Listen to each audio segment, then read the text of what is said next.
एक बार मार्कंडेय ऋषि का नाम सुना है? मार्कंडेय ऋषि ने भगवान से क्या प्रार्थना की कि मुझे आपकी माया का दर्शन करना है। ठाकुर जी बोले भैया कैसे, तुमको तो 5 साल का जीवन था बस मार्कंडेय ऋषि का। महादेव की कृपा से, बड़ी अच्छी कथा है मार्कंडेय ऋषि की। मार्कंडेय ऋषि एक काशी के ब्राह्मण के यहाँ आपका जन्म हुआ, तो काशी के ब्राह्मण ने तप करके महादेव को प्रसन्न किया। महादेव प्रसन्न होकर के बोले वरदान मांगो। बोले एक पुत्र दे दीजिए। तो महादेव बोले कुपुत्र दें कि सुपुत्र दें? बोले ये कैसा प्रश्न है? बोले कुपुत्र देंगे उसकी आयु तो लंबी होगी लेकिन परेशान बहुत करेगा, और सुपुत्र सुख तो बहुत देगा लेकिन अल्प आयु में चला जाएगा। तो ब्राह्मण देवता बोले भगवान कुपुत्र मत दो, सुपुत्र ही दे दो, अल्प सुख ही ले लेंगे हम। तो महादेव ने मार्कंडेय ऋषि के रूप में बालक उनको प्रदान किए और कह दिया ये बालक केवल 5 वर्ष जिएगा। ब्राह्मण देव तो सुनकर के अरे जय जय ये क्या किया, 5 वर्ष का जन्म बस, बोले बस यही है। महादेव अंतर ध्यान हो गए। अब वो उस बालक को लेकर के हर संत के पास जामे, उनके चरणों में प्रणाम करें, आप आशीर्वाद दो, दीर्घायु हो, दीर्घायु हो। सब लोग ध्यान से सुनो, इधर देखो, दीर्घायु हो।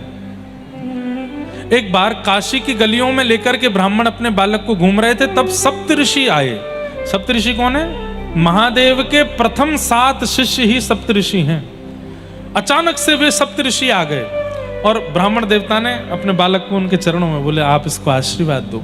वो बालक प्रणाम करने में इतना निपुण हो गया था, 2-3 साल की उसकी उम्र हो गई थी। वो प्रणाम इतना अद्भुत करता था कि जो संत जन होते थे उससे प्रभावित हो जाते थे। सप्त ऋषियों ने आशीर्वाद दिया, दीर्घायु भव। तो ब्राह्मण देव बोले भगवान, अच्छा वो ब्राह्मण क्या करते थे, जब आशीर्वाद देते थे उसके बाद बताते थे कि महादेव ने इसको केवल 5 वर्ष जीने का आज्ञा की है और आपने दीर्घायु कर दिया, अब आप संभालो इसको, दीर्घायु होनी चाहिए। सप्तऋषि बोले तुमने तो हमको फंसा दिया, महादेव ने इसको 5 साल जीने की आज्ञा दी, हमने इसको दीर्घायु कर दिया, अब क्या करें? बोले मैं नहीं जानता, 2 साल और बचे, इसके 3 साल का है, अब आप ही बचाओ, नहीं तो आपका आशीर्वाद विफल हो जाएगा। सप्तऋषि बोले सीधे महादेव के पास तो नहीं जा सकते, हमारे गुरुदेव हैं वो। तो उस बालक को लेके ब्रह्मा जी के पास गए और बालक से कहा ब्रह्मा जी को लंबी दंडौत करना और जैसे तुम करते हो वैसे ही करना। गोल मटोल बढ़िया सुंदर स्वरूप था। ब्रह्मा जी को जाकर के आहा ऐसे दंडौत करें, फिर उठें, फिर दंडौत करें, फिर कभी नासिका से दंडौत करें, कभी एक पैर पे एक पैर रख के दंडौत करें। ब्रह्मा जी इतने खुश हो गए, अरे अरे अरे वाह वाह वाह, बड़ा प्यारा लाला है, दीर्घायु भव। सुनो, सप्तऋषि बोले अब हमारा कंटक कटा, अब तुम जानो। ब्रह्मा जी बोले मतलब? बोले इस बालक को 5 वर्ष जीने की आज्ञा महादेव ने दी है, हमको भी ऐसे प्रणाम किया था तो हमने इसको दीर्घायु भव ऐसा आशीर्वाद दिया कि भाई खूब बढ़िया लंबी आयु जियो, दूधो नाओ पूतो फलो। अब दूधो नाओ पूतो तो तभी फलेगो जब लंबी आयु जिएगो। हम तो घबरा गए थे, पता जब चला कि 5 साल का ही इसको आज्ञा है महादेव की, तो हम आपके पास ले आए। अब बढ़िया, अब आप जानो, आपका काम जानिए, इस बालक की आयु लंबी होनी चाहिए। ब्रह्मा जी बोले क्या करें? तो ब्रह्मा जी उस बालक को लेके सीधे महादेव के पास गए और महादेव के चरणों में और बढ़िया बोले ऐसे ही प्रणाम करना, इधर देखो, इधर देखो, यहां देखो, ऐसे ही प्रणाम करना। जैसे ही उस बालक ने प्रणाम किया, महादेव भी देख करके प्रसन्न हो रहे हैं, वाह, और इधर आओ, बहुत बढ़िया, प्यारा लाला, दीर्घायु भव। ब्रह्मा जी बोले सप्त ऋषियों खुश हो जाओ, मैं भी खुश हूं, जिसने वरदान दिया उसी ने आशीर्वाद दे दिया। महादेव बोले क्या हुआ? बोले ये वही बालक है काशी के ब्राह्मण का जिसको आपने 5 साल जीने की आज्ञा दी थी। ब्रह्मा जी मंद मंद मुस्काने लगे। महादेव बोले कोई बात नहीं। ब्राह्मण को बुलाया, बोले ले जाओ बालक को। बोले महाराज वो 5 वर्ष वाला जो आप बताए थे, बोले नहीं होगा। बोले हुआ तो? बोले हम देखेंगे 5 वर्ष पूर्ण होते ही मैं आऊंगा काशी में, फिर से प्रकट होऊंगा मैं। और मार्कंडेय बालक जब 5 वर्ष के हुए, यमराज प्रकट हो गए, और यमराज प्रकट होकर के जैसे ही उस बालक को पकड़ने लगे, इतने में ही त्रिशूल आया महादेव का, और ब्रह्मा जी के वो यमराज के सामने आकर के खड़ा हो गया। बोले नहीं छू सकते इस बालक को। बोले क्यों? 5 वर्ष में इसको जाना है। महादेव प्रकट हो गए। बोले भगवान आपने ही प्रथम वाक्य दिया है कि ये 5 वर्ष में जाएगा, और ये हमारे देव समाज का नियम है कि पहली बात पहले पूरी होगी, दूसरी बात बाद में। तो पहली बात है कि 5 वर्ष में इसको जाना है, तो वो तो पहले होगा। अब आपने इसको वरदान दिया, आशीर्वाद दिया, वो मैं नहीं जानता। महादेव बोले सुनो, हमारे सामने बैठो। बैठ गए। बोले मानवों के 5 वर्ष और ब्रह्मा के 5 वर्ष और हमारे 5 वर्ष और नारायण के 5 वर्षों में अंतर होता है। हमारे 5 वर्ष कैसे होते हैं? आज 1 साल, 2 साल, 3 साल, 4 साल, 365 दिन 1 साल के 5 बार अगर हम कर लें तो हमारे 5 साल हो जाएंगे। लेकिन ब्रह्मा जी का 5 साल ऐसा नहीं है। ब्रह्मा जी का 5 साल कैसा है? सतयुग त्रेता द्वापर कलयुग, सतयुग त्रेता द्वापर कलयुग, सतयुग त्रेता द्वापर कलयुग, सतयुग त्रेता द्वापर कलयुग। जब 71 टाइम्स बीत जाएगा तब ब्रह्मा जी का 1 दिन होगा। ऐसे ब्रह्मा जी के 5 साल, ऐसे ब्रह्मा जी भी जब 100 साल जीते हैं तब महादेव का 1 दिन होता है। तो महादेव बोले हमारे 5 साल के अनुसार तो ये बालक कब तक जीवित रहेगा? यमराज आप इसको लेकर के नहीं जा सकते, हमारे 5 साल तक ये बालक रहेगा। इसलिए मार्कंडेय ऋषि आज भी चिरंजीवी हैं, आज भी जीवित हैं। भगवान की माया कैसी, मैं इस विषय पे बोल रहा था। तो मार्कंडेय ऋषि ने भगवान से कहा कि मुझे अपनी माया दिखाओ। तो ठाकुर जी ने कैसे माया दिखाई?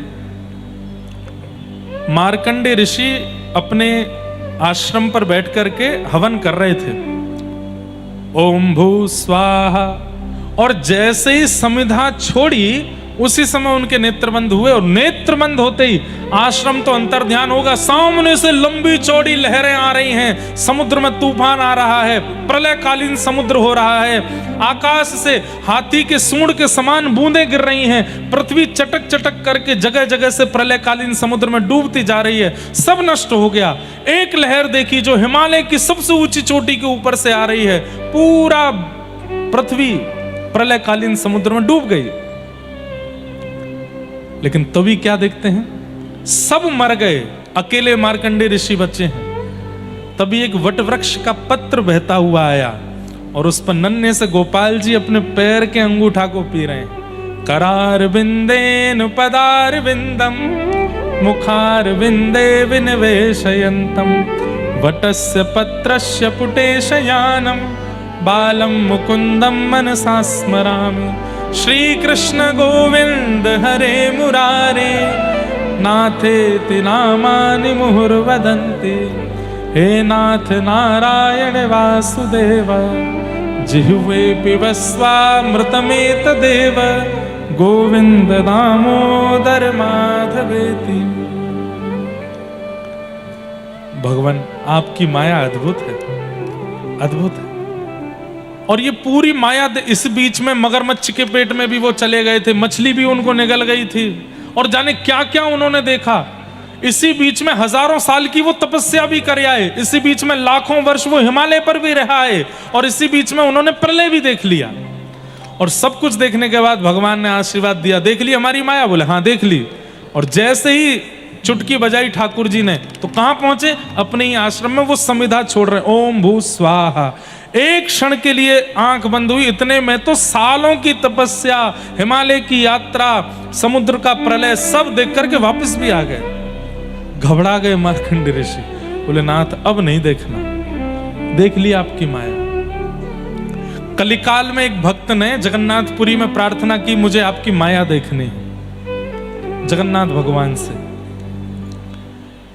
तो नित्य समुद्र स्नान करने जाता था, रोज जगन्नाथ जी से कहता अपनी माया का मुझे दर्शन करा दीजिए बस। जैसे ही समुद्र स्नान करने गया, समुद्र की लहर आई, उसने सिर डुबाया, और सिर डुबाते ही जब बाहर निकाला तो कहां पहुंच गया? काशी के मणिकर्णिका घाट पर। गंगा जी से निकला, ढूंढ रहा है, ऐसे देखे इधर देखो, बोले समुद्र कहाँ गया, पुरी कहाँ गई। आने जाने वाले लोग बोले क्या बात है भैया, क्या खो गया तुम्हारा? बोले कौन सी नगरी है? बोले काशी है, वाराणसी है। क्या हो गया? बोले मैं तो समुद्र में नहा रहा था। तो सब बोले अरे पागल आदमी, ये गंगा जी है, समुद्र नहीं है। उन्होंने मन में सोचा कि अगर मैं इनको पूरी बात बताऊंगा कि मैं समुद्र में नहा रहा था, वहां से यहां आ गया, और पागल बोलेंगे, शांत रहने में ही भलाई है, देखूं तो सही हो क्या रहा है। वहीं एक परम विद्वान बैठे थे, उनको बोले कहां से आए हो? बोले आया हूं कहीं से, खो गया हूं। बोले चलो हमारे साथ चलो। ब्राह्मण उसको अपने घर ले गए, अपने घर ले जाकर के लिखाने पढ़ाने लगे। 60 वर्ष की उनकी अवस्था थी। 60 वर्ष की अवस्था में वो ब्राह्मण जो उनको लेकर के गए, उन्होंने एक दिन उनसे निवेदन किया, क्या कि तुम हमको योग्य लगते हो, हमारी पुत्री वो भी अब विवाहिता है, उससे तुम ब्याह कर लो। और उस ब्राह्मण की कन्या से उसका ब्याह हो गया। ब्याह के बाद बालक हो गए, बालकों के ब्याह हो गए, ब्याह होकर के बालकों के भी बालक हो गए, नाती पोता सब जन्म ले लिए। एक दिन सोचने लगे, कहां मैं जगन्नाथपुरी में था, भगवान से कहता था अपनी माया दिखाओ, ठाकुर जी ने काशी भेज दिया, वहां पर मेरी ब्राह्मणी प्रतीक्षा कर रही होगी मेरी। लेकिन अब तो बहुत आगे निकल गई बात, यहां मेरे बालक बच्चे सब हो गए। चलो, रोज गंगा जी स्नान करने जाते थे, आज फिर से गंगा स्नान करने के लिए जब गए, जैसे डुबकी लगाई तो फिर से महीपुरी में निकले, और उसी लहर से बाहर निकले जिस लहर से भीतर गए थे। और बाहर आकर के जब पीछे मुड़ के देखा तो ब्राह्मणी खड़ी है। इतनी देर हो गई है, समुद्र के भीतर ही मूड़ गाड़े बैठे हो, निकल के आओ बाहर। बाहर निकल के आए, देवी कितनी देर हुई मुझे, अभी तो गए थे भीतर। बोले वहां मेरा ब्याह हो गया, मेरे बालक आदि सब हो गए, मेरे सब कुछ हो गया। कहते हैं इतने घबरा गए वो। एक दिन उन्होंने पुरी में क्या देखा, काशी में जिनसे उनका ब्याह हुआ और जिनसे बालक हुए, वो सब उनको ढूंढते हुए जगन्नाथपुरी आ गए। तो दौड़ करके जगन्नाथ भगवान के पास गए, बोले नहीं देखनी माया, नहीं देखनी माया। जगन्नाथ भगवान प्रकट हुए, और देखनी है? बोले नहीं देखनी। इसलिए जैसा जीवन मिल रहा है उसमें प्रसन्न रहो, जाओ चलो। तो ये भी हो सकता है कि मैं और आप भी शायद कोई स्वप्न में हैं। अभी हम कहीं बैठे हैं और कहीं से स्वप्न देखा है और वो स्वप्न चल रहा है।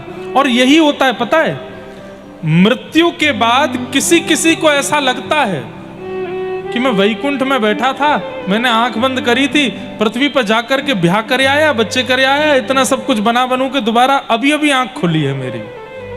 स्वप्न जैसा ही है। इसलिए मिथ्या वदति लोको यम, संसार मिथ्या है, हमको पता ही नहीं है सत्य है कि नहीं, सब माया है भगवान की।